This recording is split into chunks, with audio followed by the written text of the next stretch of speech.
Hello दोस्तों, welcome back to the channel Sasti study point. और ये देखिए, बिहार लोक सेवा आयोग ने फिर से वैकेंसी निकाली है। मैं यहाँ पर बात कर रही हूँ बीपीएससी की। ठीक है, अभी तक बीपीएससी ने शिक्षकों की भर्ती निकाली थी, आपको पता है, और 15 जुलाई उसकी लास्ट डेट है। फॉर्म भरने की डेट जो है उसकी बढ़ चुकी है, प्राइमरी में टीजीटी और पीजीटी की।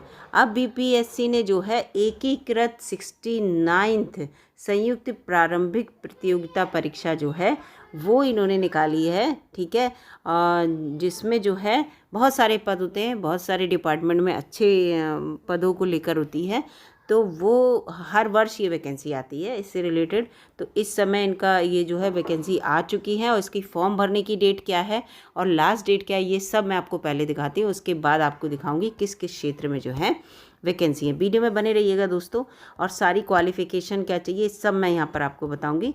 और वीडियो जो है आपके काम की होने वाली है, क्योंकि इस फॉर्म को, कोई भी फॉर्म हुआ किसी भी राज्य का, हर कोई भर सकता है। और ये बात मैं आपको पहले ही बता चुकी हूँ कि जो दूसरे राज्य के लोग फॉर्म भरते हैं, बस इतना है कि उन्हें सामान्य उम्मीदवार की तरह फॉर्म भरना होता है, उन्हें आरक्षण नहीं मिलता है। तो ये देखिए, यहाँ पर आ गया ऑनलाइन फॉर्म भरने की जो तिथि है उसके बारे में। तो ऑनलाइन आवेदन प्रारंभ होने की तिथि जो है वो 15 जुलाई है। 15 जुलाई का मतलब क्या है, आज है 13 जुलाई। ठीक है, तो परसों से ये फॉर्म भरे जाएंगे, और अंतिम तिथि जो है वो 5 अगस्त है। 5 अगस्त 2023 तक आप फॉर्म को भर सकते हैं। तो और इसके साथ साथ ही ये आवेदन पत्र और संबंधित कागजात हार्ड कॉपी में आयोग में भेजने की कोई भी आपको आवश्यकता नहीं है। आपको फॉर्म जो है वो ऑनलाइन ही भरना है। अभ्यर्थी द्वारा स्वतः हार्ड कॉपी में आवेदन, उसके पूरक कागजात यदि दिया जाता है तो वह हार्ड कॉपी आवेदन कागजात या उसके आधार पर किया गया कोई दावा अनुमान नहीं होगा। आप सोचो कि मैंने ऑफलाइन फॉर्म सब कुछ भेज दिया तो मेरा जो है फॉर्म भर गया, नहीं। फॉर्म आपको ऑनलाइन ही भरना होगा। ये देखिए, ऑनलाइन फॉर्म भरना है आपको, यह लिखा हुआ है। और सारे जो कागजात हैं उनकी पीडीएफ जो है, जो निर्धारित फॉर्मेट उन्होंने दिया है, उस फॉर्मेट में आपको बनानी पड़ेंगी और फिर अपलोड करनी होंगी। तो यहाँ पर ये दिया है। और पूरा ऑनलाइन अगर आप फॉर्म भरना चाहते हैं तो फॉर्म भरने की ये वेबसाइट दे रखी है। ठीक है, 2 वेबसाइट है, एक ये वेबसाइट है और एक ये वेबसाइट है। ये दोनों वेबसाइट पे आप जाके फॉर्म को 15 तारीख से भर सकते हैं। ठीक है, तो मैंने इतना आपको यहाँ पे बता दिया। अब हम देखते हैं कितनी वैकेंसी हैं। देखिए, वैकेंसी से रिलेटेड देखिए यहाँ पर, अभी 1 मिनट, जस्ट अ मिनट, क्योंकि जो फॉर्म भरने की डेट है वो काफ़ी इन्होंने अपने लास्ट में दे रखी है। ये आ गई। ये देखिए, आपको यहाँ पे दिख रहा है कि जिला समादेष्टा जो होते हैं, डिस्ट्रिक्ट कमांडेंट इंग्लिश में कहते हैं, तो ये इनके बहुत सारे विभागों में होते हैं, लेकिन इस बार गृह विभाग में निकला है। लेवल 9 की वैकेंसी है। वेतनमान जो मिलेगा लेवल 9 वाला मिलेगा। इनके लेवल होंगे बहुत सारे, तो इसमें वैकेंसी दी है। और कम से कम आपकी आयु कितनी होनी चाहिए ये भी बताती चल रही हूँ इसमें, 20 वर्ष। उससे कम आयु आपकी नहीं होना चाहिए। राज्य कर सहायक आयुक्त वित्त विभाग बिहार के, उसमें 22 वर्ष कम से कम आपकी आयु होनी चाहिए। ठीक है, तो इसमें ये देखिए जो वैकेंसी हैं उनके पद दे रखे हैं। तो यहाँ पे देखिए, इसमें आपको दिख रही है 1 वैकेंसी दिख रही है, इसमें 3 दिख रही हैं। इस तरह से ये निर्वाचन विभाग में है, गन्ना उद्योग विभाग में है, शिक्षा विभाग में है, प्रशासन उप संवर्ग की। तो इस तरह से ये बहुत सारी पंचायती राज विभाग में जो पंचायती राज अधिकारी होते हैं, इस तरह की सारी यहाँ पे वैकेंसी निकली हुई हैं। ठीक है, तो इस तरह से आपको यहाँ पे ये वैकेंसी दिख रही हैं, और इनकी उम्र भी 21-22, 20-21-22 ऐसे दी हुई है। इसके बाद इनकी दूसरी एक सारणी है, उसमें भी बाल विकास परियोजना में, समाज कल्याण विभाग में जो वैकेंसी निकलती हैं वो हैं। वित्त विभाग में ये अलग वैकेंसी है, और पुलिस उप अधीक्षक की वैकेंसी गृह विभाग की आरक्षी शाखा में। देखो, ये आरक्षी शाखा की है और ये विशेष शाखा की है ना, गृह विभाग हो गया तो ये है। तो इस तरह से वैकेंसी निकली हुई हैं, आप इन्हें देख लीजिएगा। और यहाँ पर मैं आपको दिखाऊं, ये देखिए यहाँ पर पूरा, ये देखिए पूरा किस तरह से दिया हुआ है। तो ये यहाँ पे दे रखा है कितनी कितनी वैकेंसी है। अब ये यहाँ पर दिव्यांगता को लेकर ही दे रखा है। फिर प्रारंभिक परीक्षा के पूर्व अधियाची विभाग, ये सब ये आपके काम का नहीं है। ठीक है, बस ये लिखा है कि उक्त जो विज्ञापन है उसमें आवेदन भरने की संख्या के आधार पर परीक्षा जो आपकी 1 से ज़्यादा पालियों में भी हो सकती है, वो हर जगह होती है। अब यहाँ पर आते हैं दोस्तों शैक्षिक योग्यता पे। तो शैक्षिक योग्यता में आपको पता ही है कि स्नातक कंपलसरी है, लेकिन जब आप विशेष किसी पद पर जाना चाहते हैं, यानी कि समाज कल्याण विभाग के अंतर्गत, वित्त विभाग के अंतर्गत या पुलिस के विभाग के अंतर्गत, तो आपको जो है स्पेसिफिक जो है सब्जेक्ट चयन करना होगा। अभी देखिए, बाल विकास परियोजना के अंतर्गत आप अधिकारी बनना चाहते हैं तो स्नातक हो, और उसके साथ साथ जब आप प्री क्वालिफाई कर जाएंगे तो मेंस के लिए आप गृह विज्ञान, मनोविज्ञान, समाजशास्त्र या श्रम या समाज कल्याण में से एक विषय आपको मुख्य परीक्षा के लिए चयन करना होगा। जो एक विषय का चयन होता है ना, वैकल्पिक विषय, वो आपको चयनित इन्हीं में से करना होगा और कोई नहीं ले सकते। वित्तीय प्रशासन के लिए भी यही है कि आपने क्या किया हो, किसी मान्यता प्राप्त विश्वविद्यालय से जो स्नातक की डिग्री है आपकी, या तो वाणिज्य में हो या अर्थशास्त्र में हो या गणित में हो, यानी कि बीएससी मैथ हो, या आप स्टैटिक्स से करे हो तो वित्तीय विभाग से रिलेटेड आप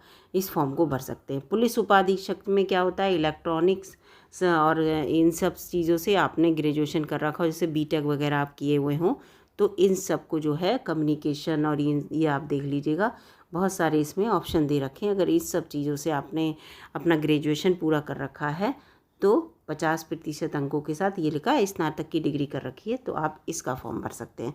तो इस तरह से सबका अलग अलग क्वालिफ़िकेशन का दे रखा है।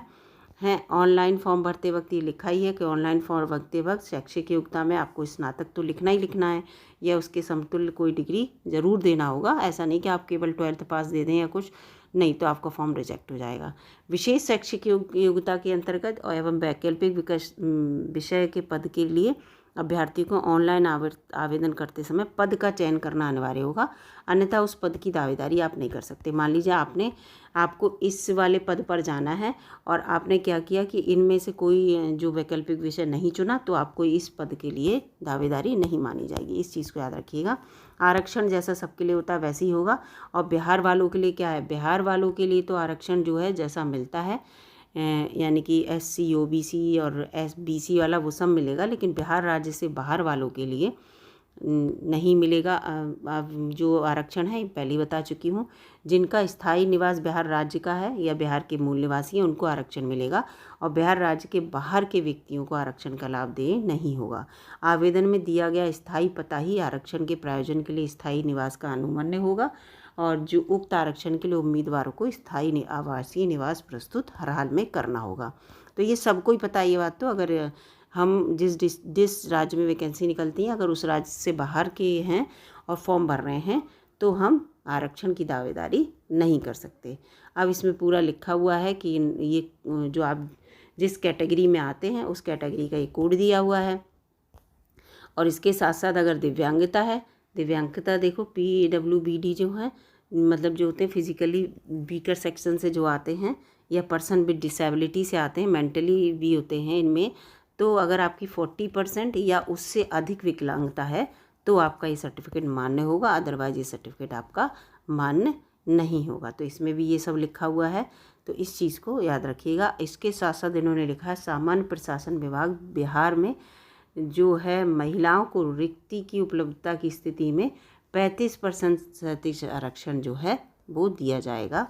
तो यहाँ पर इस चीज़ को भी याद रखिएगा, ठीक है। इसके साथ यहाँ पर बिहार में जो है वो तो आरक्षण मिलेगा ही, इसको आपको इतना दिमाग में लगाने की ज़रूरत नहीं। उम्र सीमा देख लीजिए, कहीं पर 20 वर्ष थी, आपने देखा था 21 भी थी, 22 भी थी न्यूनतम सीमा, आपने अभी जब वैकेंसी वाली उसमें थी। और इसके साथ साथ यहाँ पर दी है, देखिए अधिकतम पुरुषों की जो सीमा है वो 37 वर्ष है, महिला पिछड़ा वर्ग, अत्यंत पिछड़ा वर्ग के लिए 40 वर्ष है, और अनुसूचित जाति और अनुसूचित जनजाति के लिए 42 वर्ष है, ठीक है। इस चीज़ को याद रखना। तो यानी कि 20 साल, 21 साल, 22 साल उम्र वाला आप जब वैकेंसी वाले कॉलम में देख लीजिएगा, और फिर उसके बाद 37 साल, 40 साल और 42 साल आरक्षण से रिलेटेड है। तो उम्र में यहाँ पे ये है। इसके साथ यहाँ पर ये पूरा दे रखा है इनका, ये आप ये देखिए पूरा शुल्क का भी दे रखा है। ये देखिए ये समाज कल्याण से आते हैं, CDPO वगैरह, डिप्टी SP, देखिए ये सब है। तो इन सब के लिए प्रत्येक परीक्षा का अभ्यर्थियों को प्रत्येक परीक्षा के लिए 200 रुपये देने हैं, ठीक है, याद रखिएगा। तथा अगर आप अलग अलग प्रत्येक परीक्षा चाहते हैं अलग अलग, तो उसके लिए देखिए 200 रुपये तो सबको ही देना है। उसके बाद आप कोई अलग उसके लिए चाहते हैं तो 600 रुपये सामान्य वर्ग देगा, और केवल बिहार के जो अनुसूचित, केवल बिहार के तो हैं ही अनुसूचित जाति जनजाति, उनके लिए 150, बिहार राज्य का स्थायी निवासी महिला वर्ग जो है तो उसके लिए 150, दिव्यांग जो 40% या उससे अधिक है उसके लिए 150, और अन्य सभी जो भी उम्मीदवार हैं उन्हें 600 रुपये चार्ज देना होगा। ठीक है, और चार्ज भी आपका क्या होगा, बैंक के ऑनलाइन बेस पे ही लिया जाएगा। वैसे अभ्यर्थी जिनके द्वारा ऑनलाइन आवेदन में पहचान पत्र के रूप में आधार संख्या अंकित की जाती है तो उन्हें बायोमेट्रिक के रूप में 200 रुपये अतिरिक्त शुल्क भुगतान जो है वो नहीं करना होगा। अगर आपने अपना आधार कार्ड का नंबर अंकित कर दिया तो 200 रुपये जो अतिरिक्त शुल्क ले रहे हैं वो आपको नहीं देना होगा। ठीक है, इस चीज़ को याद रखना। और जो आधार कार्ड नहीं देते हैं बायोमेट्रिक के रूप में उन्हें 200 रुपये देना होगा। परीक्षा जो है आपको पता है कि 3 स्तर पे होती है, तो प्रारंभिक परीक्षा जो होगी वो सबके लिए होगी, और ये प्रतियोगिता सामान्य अध्ययन विषय से होगी। सभी प्रश्न वस्तुनिष्ठ होंगे, 2 घंटे की होगी, 150 क्वेश्चन होंगे। प्रश्नवार बहुविकल्पीय प्रश्न होंगे, किसी एक उत्तर का चयन करना होगा। नेगेटिव मार्किंग होगी डेफिनेटली।